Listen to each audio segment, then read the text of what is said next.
Hey Ryan, thanks so much for joining us today. Listen, yeah, really excited to go through the Q2 sort of outlook and investment review because, quite honestly, I mean, so much has happened and so many things have happened that I don't know, maybe, from a gut check standpoint, it doesn't feel like we should be seeing what we're seeing, but we're seeing it and we're quite happy with what we're seeing. It's really interesting. So I'm really anxious to go through the material that you've got today. So why don't I just pass it over to you and we'll go through the material. Yeah, thanks, Scott.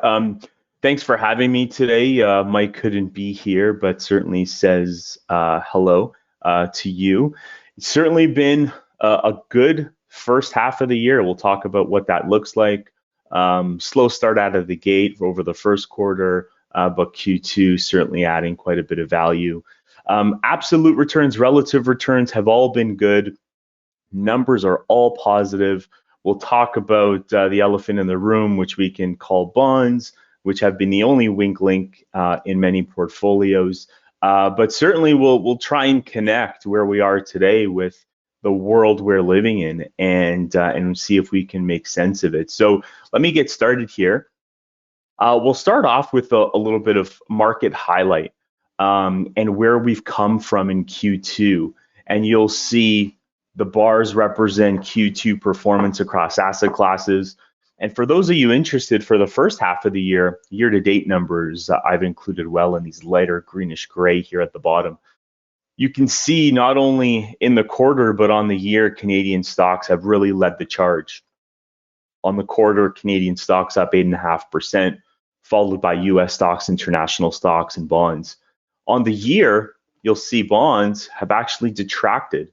The only weak number, the only negative across client portfolios. We'll talk about why that's the case, and what's happened over this quarter that's slightly changed that, because certainly they have been a little bit better, as you can see from positive performance in Q2. We've seen inflation rising. If you've been to the store recently, if you're, buying a barbecue, doing some things on the house, building a deck, you certainly know that all of those costs are elevated. We'll talk about why that's the case and where we see that going from here, because it certainly does impact a lot of decisions that can affect the economy and the capital market. We'll talk about earnings. Earnings have certainly been great. We did expect them to come in strong for 2021, and they've blown past expectations. I think, although we expected earnings to be strong, what we've also seen is high profitability. So we've seen earnings stronger than pre-pandemic levels. We've seen profitability stronger than pre-pandemic levels, and certainly led to some of the performance and some of the recovery we've seen in markets as well. And then, of course, bonds, which I mentioned we'll speak about. So, talk about some of the positive things that have changed. There's more positive on this sheet than negative. Monetary policy continues to remain on hold, and there's lots of liquidity in the market. Those are central banks continuing to be very accommodative.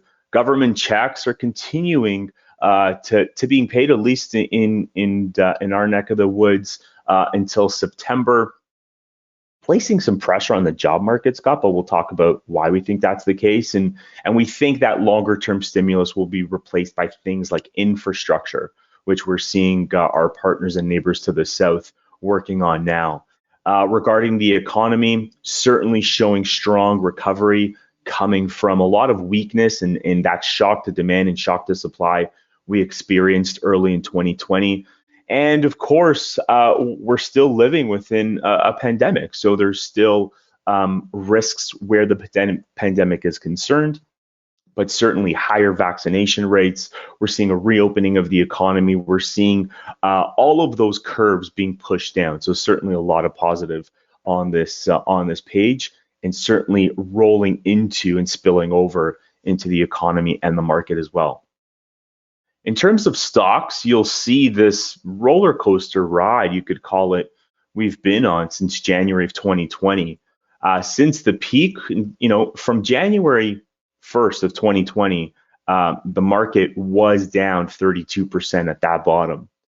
But if we look over this 18-month period, as of today, the market is actually up 26%. So remarkable recovery in terms of where we've come from and where we are today. And a lot of that led by a lot of the stimulus that's gone into the market, our ability to learn how to manage the pandemic and certainly do a better job of that over a period of time. And certainly and affecting, good, again, absolute relative rates of returns for clients. In terms of CCNL, what's worked? How has our performance been? Again, more positives than negatives here, Scott. Global equities have certainly had a great quarter, outperforming on the US side, international side.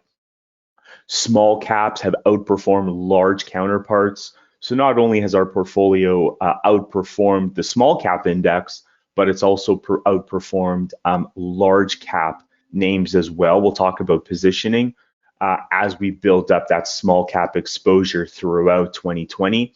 Asset allocation has also worked in added value. We'll break down what that value looks like a little bit more. But as an example, for those who were able to utilize our multi-strategy portfolio, Scott, as you know, we source that directly from bonds, and that's significantly outperforming bonds and therefore adding a lot of value.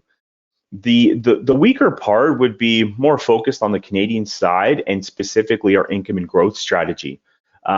For a typical balanced client, not a large weight within a client portfolio.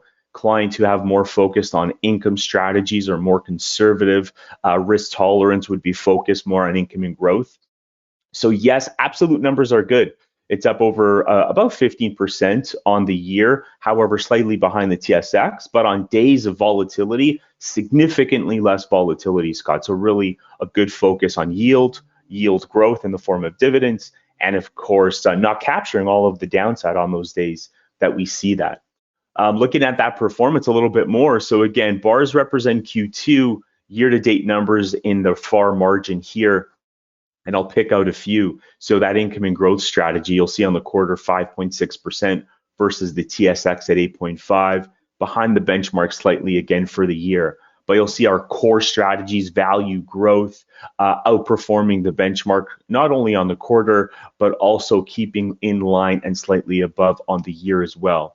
Small caps keeping pace and again, outperforming the TSX. That's a lot of that value as we've built up Canadian small caps in the fall of 2020. And again, after them having some significant negative performance earlier in 2020 as well. So certainly having a good year and a good start to the year. On the global side, again, you'll see these dark green bars much larger than these lighter ones, which again, simply signifies outperformance. You'll see the global equity portfolio on the quarter just shy of 8% versus the benchmark at 6.2%. On the year, slightly behind. We had a slow start coming out of the gate in the first quarter, but did some catching up in Q2. Regarding the US portion of that portfolio, on the quarter, up 10.7, flat on the first quarter, so therefore you'll see on the year 10.8, and the international side coming in at 4.2 in the quarter. And again, you'll see, those small caps. So when we combine that small cap 2 portfolio, Scott, it really represents Canadian companies as well as US and international companies. And when we put those and meld them together, that portfolio up 7% on the quarter, up 18% on the year. So that's a bit of taking away from large caps in terms of an asset allocation decision and investing in those smaller companies, especially at this point of the cycle. Multi-strategy certainly had a decent quarter, having a good start to the year, just shy of 5%. And if I were to focus on this 5 or 4.6%, Scott, versus core bonds at -3 on the year, that's the value. Any allocation we take and place in multi-strategy comes directly from core bonds, and you can see outperformance there of about 8%. So certainly adding a lot of value. It's coming off a great year as well, but certainly adding good value because we've seen interest rates be more volatile throughout the last 6 months. So in terms of that value, this is how it shakes out in terms of year to date and Q2. We've color coordinated the different asset classes here, and you can see the value that that multi-strategy portfolio has added by having less exposed to core bonds and more exposed to that portfolio. You'll see outperformance on the Canadian equity side, asset mix decisions The only real detractor has been global equity, as we've slightly outperformed the index. And again, mainly in the first quarter, catching up a little bit in Q2. If we focus in Q2 specifically, global equity has actually added the most value over the last 3 months. And again, you can see hedge has done a little bit, added asset allocation decisions added as well, Canadian asset decisions added as well. So our teams are doing a good job in terms of the bonds and stocks and companies we own, and our asset allocation team certainly doing a good job as well. Some more details around the multi-strategy portfolio. And again, looking at Q2, bonds up 1.7 on the year, down 3.5. These are numbers we looked at, and you can see the comparative data with the multi-strategy portfolio. Alternatives, we won't spend too much time on alternatives, although if you have any questions, Scott, please go ahead. But, we have the Q1 data in now, and real estate having a strong quarter, coming in at 4% to start the first 3 months of the year, infrastructure above 2%, private debt above that 1% marker. So well on their way to have on track expectations in terms of 8 to 11 for real estate infrastructure, 7 to 9 for private debt. And it looks as though, based on some preliminary data, Q2 will be positive as well, and we'll see a nice pattern and trend beginning to develop over time. In terms of our activity and our positioning, again, looking at that equity roller coaster that I brought up earlier, and where equities have been and where we've come from since that point, this chart represents all the asset allocations decisions we've made. It's something that we've talked about in the past, but more specifically, if we were to focus on Q2, we were active. Not only did our teams change and turn a little bit of the stocks and bonds that are held within the portfolio, that stock selection. A good example of that would be in the global equity portfolio. Earlier in the year, Scott, we really built up financials in the US international markets. And more recently, as inflation expectations have gone up, and our expectation that growth is strong today, but we do expect that to normalize in the future, cutting back some of that overweight. And since then, financials have certainly underperformed and added some value. So we try and add value not only in stock selection, but also asset allocation.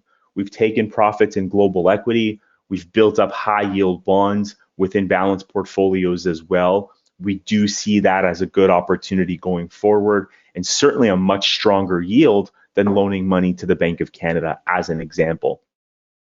In terms of what that positioning looks like, as you know, the lighter green lug nuts here represent our current view or our current positions, what we like versus what we don't like, whereas the darker lug nuts represent where we were last quarter. Probably the largest shifts, Canadian large companies.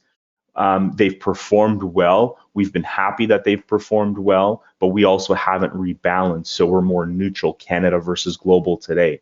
And high yields, as I mentioned, global small caps have tightened up a bit.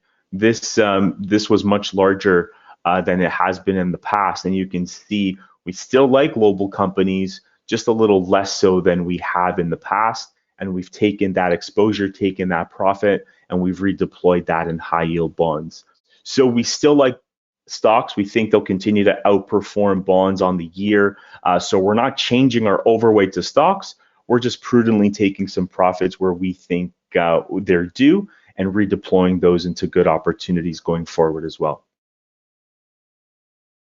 If we were to take a step back and now focus on the economic environment, talk about stocks a little bit, talks about bonds, one of my favorite visuals, because it gives us a really good sense, a good 30,000-foot view of where we see the world and where things are trending. In terms of economic growth, it has been strong, especially given the size and the steepness of this recovery. Going forward, we do believe it'll continue to be strong. However, beyond 2021 into 2022, we do believe it'll normalize and we won't see growth as strong as we are seeing it this year. Inflation is much higher. We'll talk about inflation in a little bit, where it is today, where we expect it to be in the future. Inflation is higher, and we certainly expect it to be higher for the balance of this year.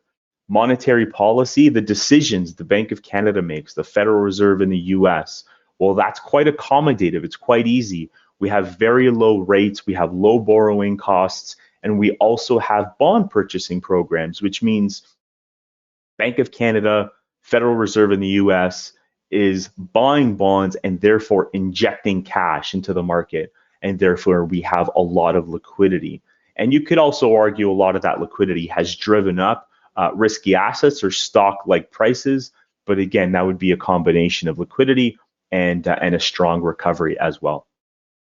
At what point do you think that the central banks are going to start to reduce their buying? Yeah, great question. Great question, Scott. So I think they'll begin, well, the Bank of Canada has already started to taper that a little bit.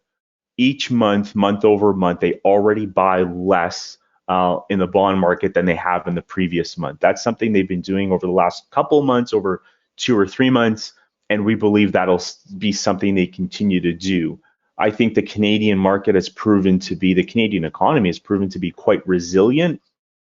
And given this replenishment of inventory and this demand on raw materials and goods, it's certainly proved to benefit Canada, and which has allowed them to maybe pull a little bit of liquidity out of that market. So that's started to a small degree, Scott. In the U.S., it'll be a little bit longer. We expect that to continue for at least the next quarter or so. And we begin in 2022. They'll begin that tapering process. They'll inject less cash, less capital into the market, and they'll essentially try and shrink their balance sheet. But we don't think that'll happen until closer to the end of this year, early 2022. But in Canada at home, they're doing that to a small degree, and we do expect that to continue. So is that where, I mean, so what then would that be doing to the interest rates? Because if they're not getting the bonds purchased by the central banks, then somebody else has got to buy them. Yeah, that's right. So somebody else is buying them, and we're seeing great demand, and you can see that on the high yield side because default rates are low. So you look at, treasuries, you look at investment grade credit. These are some of the things that central banks are buying, and there's an appetite for them. You look at how we're shifting assets, taking some profits in stocks, shifting that into investment grade bonds, high yield bonds, because we do think there's a good opportunity, a good yield. So I think as that continues, there's a healthy appetite for higher yielding securities, which is what we're seeing. So Do is we that, necessarily want to loan more money to the Bank of Canada? No, we don't feel like we get compensated for that. Mhm. But in terms of higher yields, definitely. So is that driving interest rates up a little bit? It's driving the demand for rates up a little bit, right? Which is why you see the 10-year of Canada being a little bit more volatile. Hmm. So we saw that increase significantly in the first quarter. In the second quarter, it's come down a little bit, which has led to prices, returns being positive. That's the demand, right? Interest rates have come down because there's been, less of a demand, and therefore we've seen that, come down a little bit. So we believe that'll continue, but it certainly won't impact longer term rate policy in terms of borrowing costs that central banks utilize, that overnight rate. But it may affect mortgage prices going forward because that's driven more on a 5-year bond cycle. So again, borrowing rates are quite low. It's affecting it somewhat, but we don't believe it's going to be significant, that it's going to significantly blow out yields. And we're going to see another drop like we did in Q1 in terms of bond prices. Yeah, interesting. In terms of the economy and some of those signs that we're seeing, we've talked about PMIs and purchasing manner indices in the past. Think of a factory, making widgets or making anything, and there's raw materials that go into that process.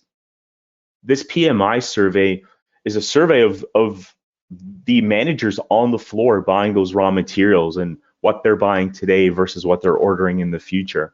We've seen it increase substantially. Anything over 50 really represents a growing economy or a growing indicator. And we've seen it come down in June, month over month, a little bit. And we think, again, this is a bit of a slowing of the growth that we're going to see in the future, but still a really good absolute number. In terms of growth in GDP, we look at the US market, 2021, we expect GDP growth in the US to hit almost 7%, quite high. You can see significantly higher than previous years, going back to the mid 80s. However, we do expect that to subdue, come in a little bit in 2022, and growth to be more normal going forward. Again, much higher than it's been in the past, but certainly expectations of growth going forward are coming down. And we'll talk about those expectations and how they relate to, for example, stock returns, but we think those will become a little more subdued as well going forward. So am I reading this correctly? And then on that chart where, when you've got a PMI that drops so low, that sort of, there's just nobody's ordering raw materials because they're not or they're afraid to start manufacturing for, fear of where the economy is going. And then they recognize, oh, there is demand for things. Isn't there a pent up demand that's created that causes that, the PMI to then drastically increase? Absolutely, absolutely, Scott, which is why you see this starting to roll over a little Yeah, bit as right. you begin to plan for the balance of the year and you expect that to drop off a little bit. You try and foresee that, and therefore you don't order as much, as an example. So a lot of that has certainly happened, and you can see that significant drop leading up to this significant accelerator. And I think that speaks a little bit to what we're going to talk about next, with is inflation or supply chain issues, not having the ability to buy things when you want them and Well, having to wait. yeah, that's what I think people were really, this sort of speaks to what people are feeling. You go to order something and it's like, okay, well, it'll be 8 to 10 weeks delivery when it Yeah, should have been, by the end of the week. yeah, absolutely. And in that regard, Scott, I would define, us as consumers as price takers, right? So you go to a store and you want to buy something, and therefore there's not a lot of supply, which is going to drive up the cost, but there is a significant amount of demand, as you've put it. So it leads to higher inflation. It leads to higher Yeah. prices going forward.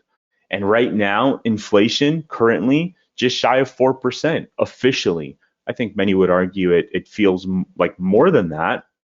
But when you put the basket of goods together, just shy of 4%. What have we averaged historically? It's been half of that. It's been about 1.8%. So this pandemic has certainly uh, both experienced that greatest shock to supply and demand, but that pent up demand is now rolling over into higher amounts of inflation on average. Going forward, we think inflation will be a little more normal. It'll be slightly above the 2% figure. That's in line with how others see it as a consensus, both in Canada and the US. Again, that 2.3 marker. But generally, consumers expect it to be a little bit higher going forward, almost closer to 3%.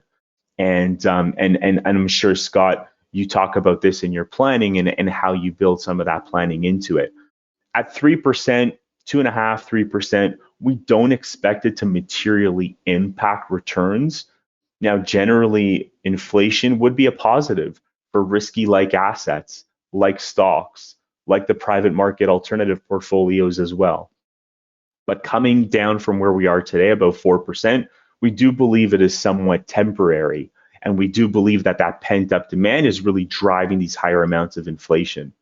And when we look at what makes up these numbers, Scott, there's a lot of things that don't represent a large portion of that basket, but they've seen such significant increases, it's really pulling up that longer term average.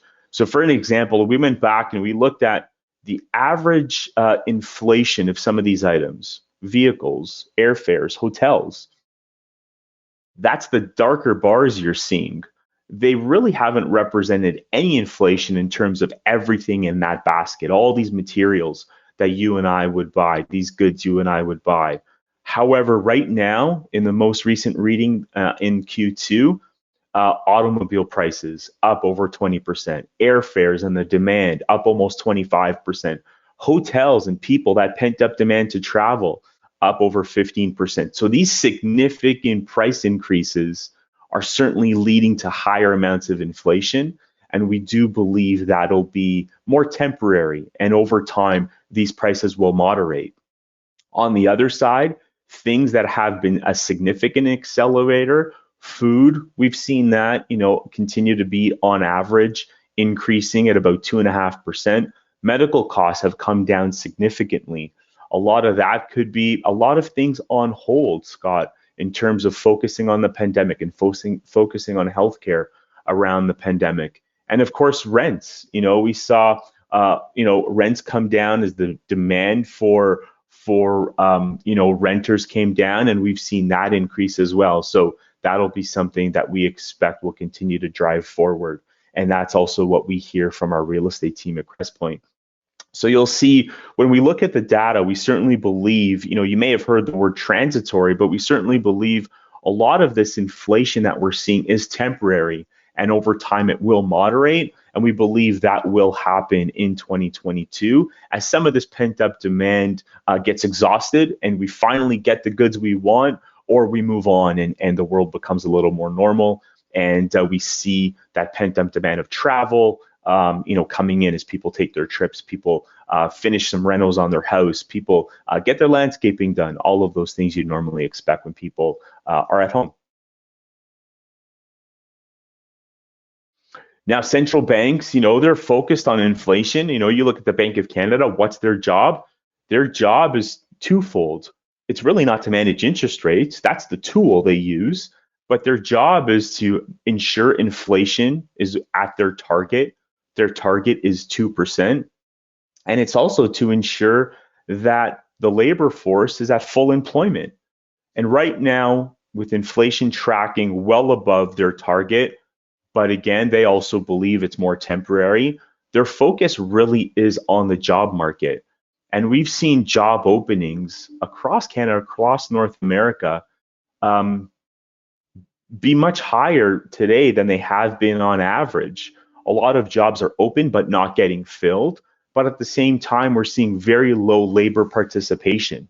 So what's labor participation? Well, this is a percentage of the working age population that is in the labor force. So you're either employed or you're actively looking for employment. And over time, it's averaged, between 64, 67%.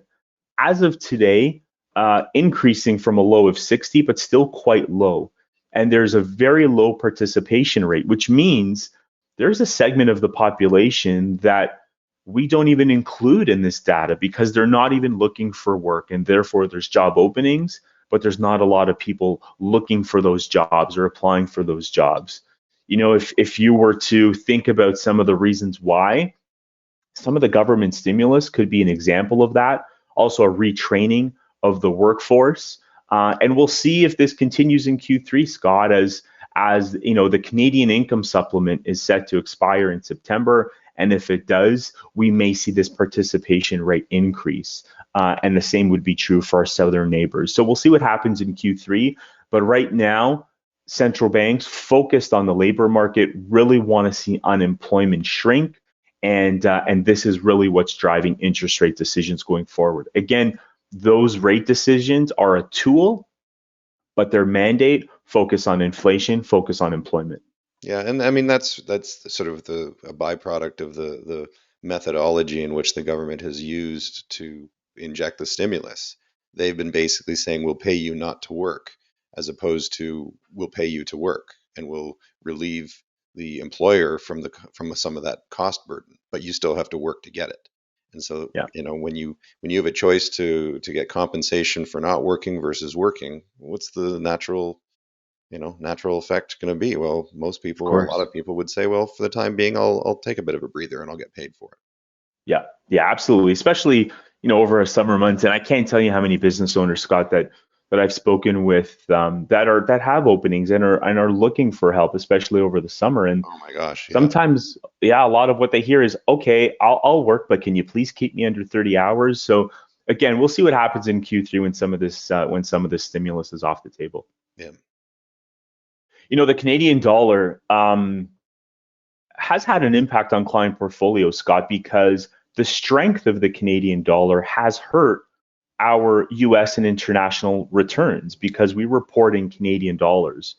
And right now we've made a decision to be exposed to the US dollar. So when the Canadian dollar appreciates in value, it certainly hurts the performance because we report in Canadian dollars, but we're buying those companies in US dollars. Right now, or at least at the end of the quarter, the Canadian dollar trading at around 81 cents.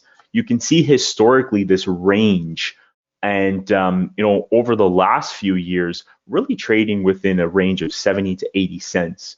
We do believe longer term that there will be pressure on the Canadian dollar, and therefore, as this raw material inventory cycle replenishment slows down in 2022 potentially, we will see a weaker Canadian dollar, and we do want to be exposed to the U.S. dollar, and therefore we think there's a good opportunity there. So we do think there'll be pressure going forward, but today certainly a stronger Canadian dollar, great for travel. If you're a Canadian going into the U.S. or another jurisdiction or region that accepts U.S. dollars, in the short term, we don't make asset allocation decisions based on currency, Scott. We make decisions based on risk. Do we want to be exposed to the US dollar or not exposed? And currently we want to be exposed because we do think there'll be opportunities going forward. Over the course of a full market cycle, currency actually plays a very small role in returns over a period of time.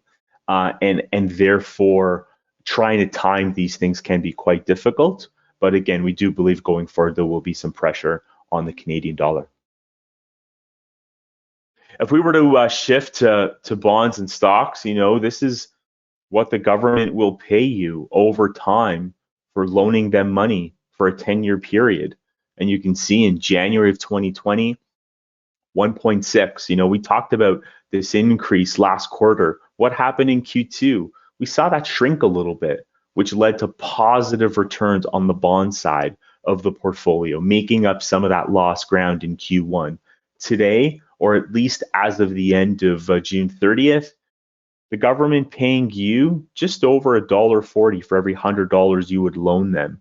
And you can see this pattern since the late 70s, Scott, of what that interest rate has looked like. Expectations going forward, interest rates will remain low. We don't expect net of inflation, positive rates of return from core bonds for some time. In fact, over the next decade, our expectation is core bonds will average between 1.5% and 2%.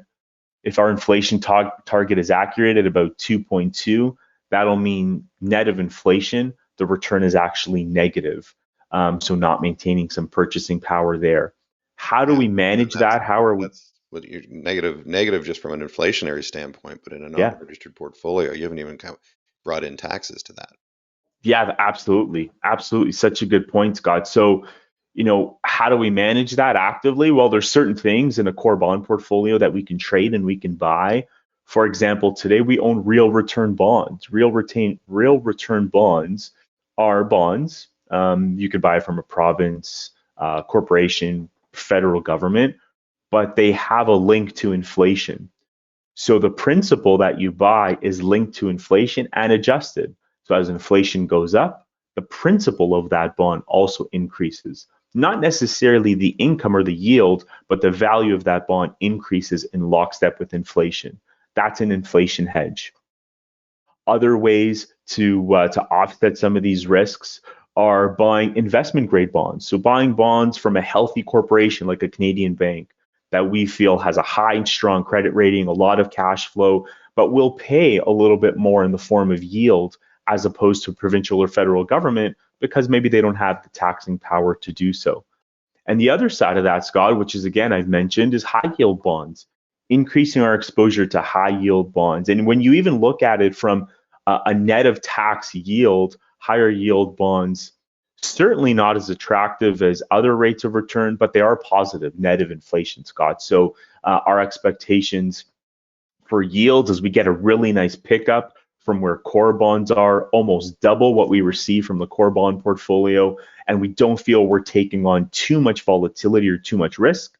Given where we are, these are healthy companies, strong cash flow, strong profitability, low delinquency rates, meaning they're paying the interest on these bonds without issue. And of course, strong balance sheets to back up those bonds as well. So again, an opportunity we see, which is why we've redeployed some profits from global stocks into high yield bonds. We'll focus a little bit on equities. Now you look at our global large cap portfolio. I mentioned US banks earlier the year, much higher, taking some profits in US banks. That's worked out really well. You can see key positionings within the portfolio. We do have some cyclical exposure. What do we believe will work out well going forward? We are overweight, the leisure space, the hotels, restaurants, leisure type space by about 4%. Technology services, we're overweight the benchmark as well. Professional services as well. You think of, for example, the S&P, the indice providers being a really nice opportunity as well, and certainly overweight. Other areas, oil and gas, energy, we don't see good opportunities given the variables and the characteristics these companies are working with, and the demand on ESG related policy going forward. And they don't make up a big portion of the index, not as big as they certainly have in the past, Scott, but we're certainly underweight that area of the index. So we're certainly risk on in terms of having an overweight to stocks, but when you look in those portfolios, we're also reducing some of that cyclicality. So we're taking, as I said, some profits, investing in different type of companies, looking for quality, looking for high free cash flow, and that certainly worked out well, and we believe that will also continue to work out well for the balance of this year. On the Canadian side, similar but a little bit of a different story. It's more cyclical in nature, but we have reduced exposure to vehicles, metals, industrials within the Canadian space. And we've also reduced our underweight to certain defensives. So we're not as underweight as we have been in the past to, for example, consumer staples or REITs, publicly traded REITs, especially on the multi-residential side, where we have increased that positioning over time, and those portfolios have done quite well. Again, as you'd expect the economy to reopen, the rental demand also increasing over time as well. Value, value growth, certainly something we hold in our balanced portfolio or balanced mandate, and for many clients across the board. Whether value outperforms growth in any given quarter, Scott, very, very hard to determine. But over time, we believe it will add value. Certainly had a great year, slightly underperformed in Q2, but still tracking the benchmark really nicely and adding value above that benchmark. You can see where we are in terms of what's adding to the rates of return in terms of attribution, what's pulling back. Well, technology. Technology, not necessarily a value-oriented sector, therefore not a great exposure, especially earlier this year. And over time, what's adding value? Utilities, financials. So the banks, with interest rates increasing, with inflation expectations increasing, Canadian banks also doing very well. You can't define all of them as a value company, but you'll see certainly, for example, the BMOs of the world being in the value portfolio and certainly increasing that exposure as well. We talked about income and growth a little bit, and I mentioned volatility. So yeah, it's like the benchmark a little bit, but significantly less volatile. So on those days where we see some volatility, we're getting a pretty good pickup in terms of capital preservation. Volatility of this portfolio, 19% lower than the market, but we're getting a pickup in terms of dividend yield where we're 26% higher than the market as well. So for that modest, steady rate of return, that consistency over time, this portfolio certainly meets that test. But again, in the short term, does have the ability to underperform when markets are quite strong and there's really a focus on growth. Profitability, I've mentioned it. It certainly has come up. Earnings have come up across the globe. We do expect this to moderate in 2022. As I've said, as we expect returns to be a little more subdued going forward. And you can see earnings, you'll look at those darker bars, 2021, all above trend, all surprising to the upside, certainly all coming in strong. We're having a reporting season on Q2 now. Again, all great numbers coming in. In 2022, we do expect those to be closer to the longer term average and to come down slightly as well. In terms of valuations, This dash marker here represents the average of what we pay for a dollar's worth of earnings in the stock market, Scott. So on average, about $20. In the US, it's the highest. You could argue that the US market is the most fairly valued, which is also why we've taken away some weight or some allocation to US stocks and we've redeployed it to international stocks. Doesn't mean this is going to signify outperformance in the future, but it does mean that in terms of price, what we pay for a dollar's worth of earnings, there could be some good opportunities outside of the US market. As you can see, emerging markets developed and Canada as well. We haven't talked about ESG, but it's becoming a bigger portion of what we do, Scott. So I thought I'd mention it here as well. The carbon footprint of many of the companies that we invest in is certainly less than the general universe. You can see our global equity portfolio has, on average, 40% less in terms of a carbon footprint than the MSCI World, and in Canada, about 10% less. And this is something that we build into our process. And you'll see a lot of the organizations and endeavors that we're part of, including the Canadian Coalition for Good Governance, which we're a founding member. Something not on the sheet, but I'll mention to you, Scott, Climate Engagement Canada. We haven't officially released it yet, but a founding member of that initiative, as well as ESG factors and environmental concerns become part of our process only because we feel the sustainability of a lot of these variables does lead to higher outperformance in the future. And therefore, that's tailored into every portfolio within CCNL. So as a bit of a summary, on the fixed income side, overweight corporate credit in terms of high yield bonds, taking less interest rate risk, having some exposure to inflation linked bonds on the real return side. Canadian stocks, we are more growth oriented. We have an overweight to renewable energy and underweight to defensive sectors. The global side, we're reducing that a little bit. We're becoming a little less cyclical, a little more defensive, reducing US banks, which has worked out well, increasing things like staples and healthcare, again, which is working out well, preparing for more subdued growth as we go forward. So, as I said, historically, this is our expectation of different mandates over a period of time.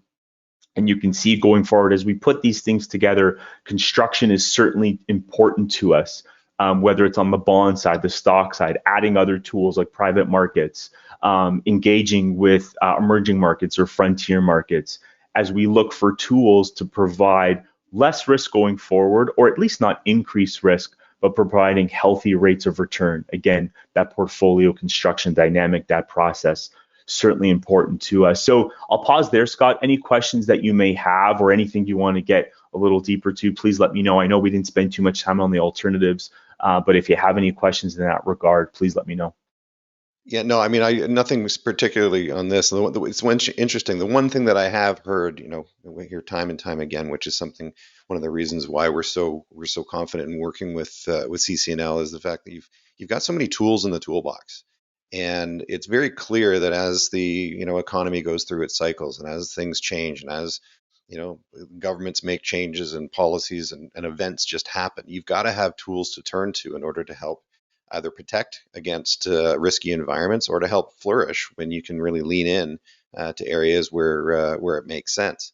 And examples like moving from some of the core bonds into the multi-strategy, not increasing overall risk in the portfolio, but reducing the exposure to that asset class, which is going to be really, really challenged to even earn a positive return going forward, just because the numbers are screaming, that this is what's going to happen. It's very difficult to make that, but having that tool to turn to, so that you're not just naturally saying, well, I can't make money on the fixed income side, and I'm going to just get away from that balanced approach, which is one thing I've been following all along, because I haven't got a tool to earn a return from a safer, more secure asset. You guys do. And so being able to deploy those tools, being able to then expand out and sort of venture into some of the alternative markets, the real estate, the infrastructure, the private debt, the frontier markets, these are tools that just allow you to just build a better portfolio in any given economic environment. So That's what I'm hearing come from this. And clearly, it's just the buy, set, and forget. Just that could be a very rocky road and a very challenging road. So you've really got to pay attention to things, and it's just nice to see how the adjustments are being made and how they're being made with a lot of data driven, I guess, material that really indicates, yeah, this is the right thing to do. So really just happy to see how it's all unfolding and how it's unfolded over the past since January of last year. We went through a pretty tough time, pretty scary time, and to see where things are at today and to see why things are positioned the way they are and how people are doing it feels good. I do definitely hear what you're saying, that moving forward, let's not expect a repeat of what we've just experienced over the last year. That is kind of we'll call it a bit of a unicorn, I would think, but more realistic assumption, more realistic returns, I think, are what we can expect going forward. So this is great. Yeah, it's a great observation, Scott. And I think when you have a period where, let's say more normal in terms of return, our commitment has always been on that innovative approach and making sure that we don't add things to a portfolio just for the sake of adding them, but we add them because they work together and they complement what we already have. And they allow us to pull these levers and adapt to what we think the market and the economic backdrop is throwing at us, and therefore we'll continue that innovative approach. And finally, focus on risk-adjusted returns. Managing client assets prudently, and focusing on getting compensated for the risk that we're putting out into the world. So I'm glad it's an observation, because it's certainly something that we focus on a great deal, and I'm glad to see it's working out well.